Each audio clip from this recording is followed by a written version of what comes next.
Well, the Memphis City Council wants to turn the tide of surging juvenile crime, specifically crime amongst repeat offenders. Now, some members say the answer lies in accountability of the courts, and more public information is part of that solution. Jay Shakur is live at Shelby County Juvenile Court this evening. Jay?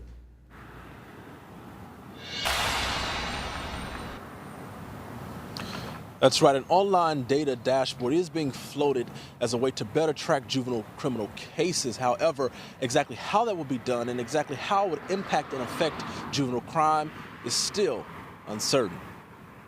If you can't measure it, you can't manage it. That's why Memphis City Council member Martavius Jones and others support new efforts that are underway to enhance the flow of information to the public about juvenile crime and court cases. The reality is the general public should have access to the DA's system without having to go look and search through the court system's very cumbersome and complicated portal to track what is happening to a case, whether juvenile or adult, once your officers have arrested and filed charges, where and how that case is being disposed of.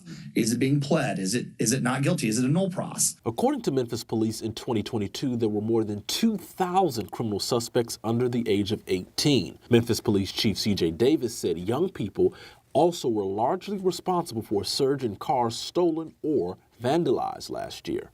I don't know if it's more than half, because we know that a lot of our young people are breaking into cars and stealing cars as almost a dare. That's why some city council members want more transparency for the public through an online dashboard that would share more information about not only adult but juvenile offender records. Jones acknowledged it's an option, but still with legal hurdles. Young people under the age of 18 who have committed crimes and they have been tried as adults, that's a totally different discussion.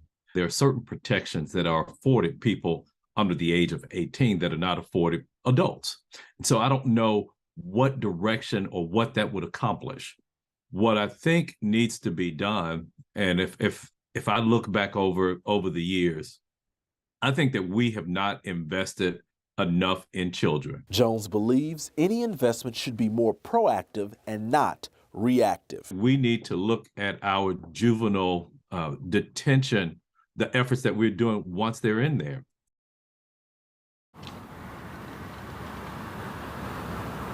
Now, the current dashboard that the juvenile court hasn't been updated since 2021, and it only shows information about general court cases. We did reach out to Judge Shugman. He says to make the data work for all, we have recently brought in a director of research and data, which will enable this court to not only improve our data gathering capabilities, but to better communicate this to those outside the court. Live in downtown Memphis, I'm Jay Shakur.